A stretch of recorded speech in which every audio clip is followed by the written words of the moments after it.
Selamat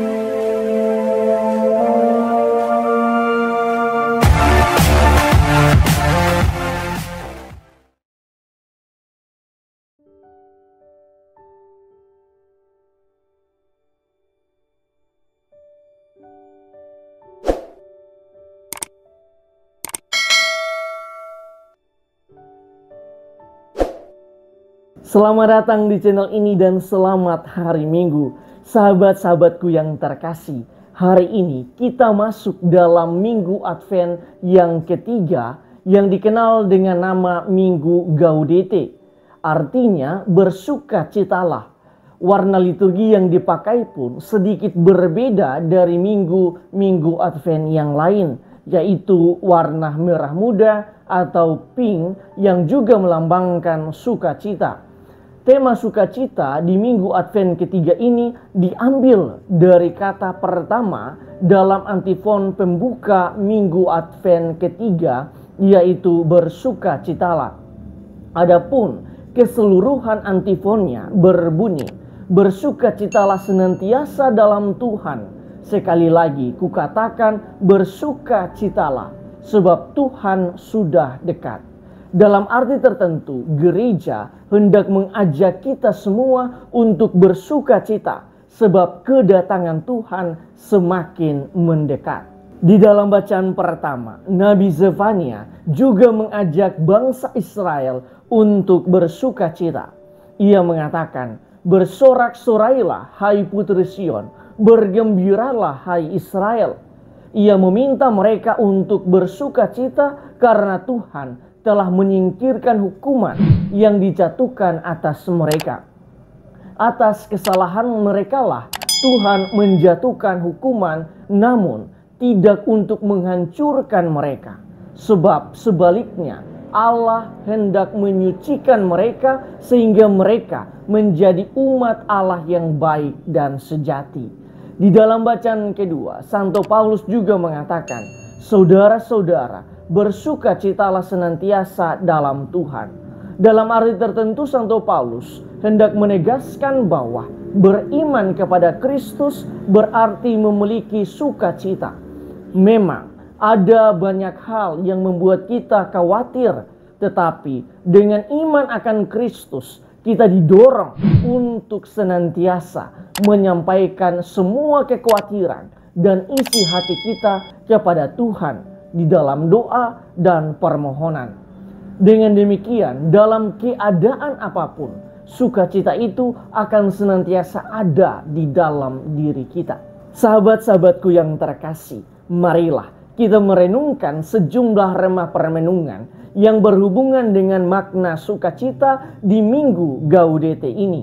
Pertama, kisah bangsa Israel di dalam bacaan pertama hendak mengajarkan kepada kita bahwa di dalam setiap penderitaan dan pergumulan, entah karena kesalahan diri kita sendiri ataupun karena perbuatan orang lain, kita hendaknya tetap bersukacita karena itu adalah saat yang tepat di mana Tuhan hendak menyucikan diri kita.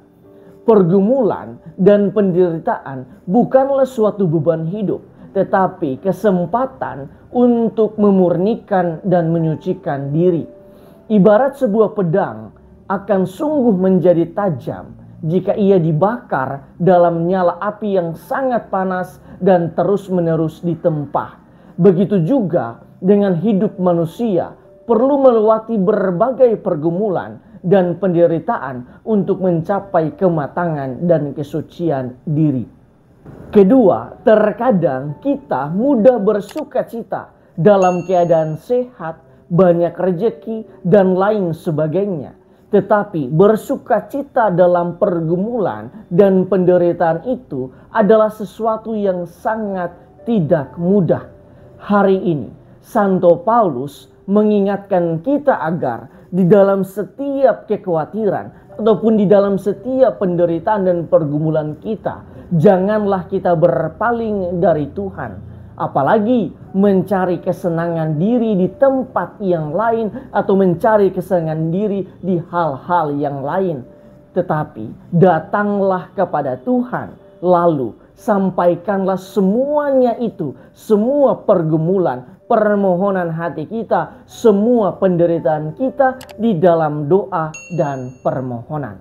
Pemazmur mengatakan, sebab lebih baik 1 hari di pelataran rumah Tuhan daripada 1000 hari di tempat lain. Artinya, sukacita yang sejati tidak kita temukan di tempat lain, tetapi semata-mata kita temukan di dalam Tuhan. Dalam arti tertentu, sukacita sejati dialami saat kita menjalani pergumulan hidup bersama Tuhan, karena kita yakin Tuhan tidak pernah meninggalkan kita. Ketiga, di dalam Injil hari ini, Santo Yohanes berpesan bahwa bersukacita itu harus juga dinyatakan lewat perbuatan-perbuatan kasih kepada sesama. Santo Yohanes mengatakan, barang siapa mempunyai 2 helai baju, hendaklah ia membaginya dengan yang tidak punya. Dalam arti tertentu, kita perlu melepaskan ego kita untuk saling berbagi dengan orang lain. Karena sukacita yang sesungguhnya akan kita alami bukan pada saat kita menerima sesuatu, tetapi saat kita mampu berbagi kasih, berbagi berkat kepada sesama manusia. Tuhan memberkati kita semua.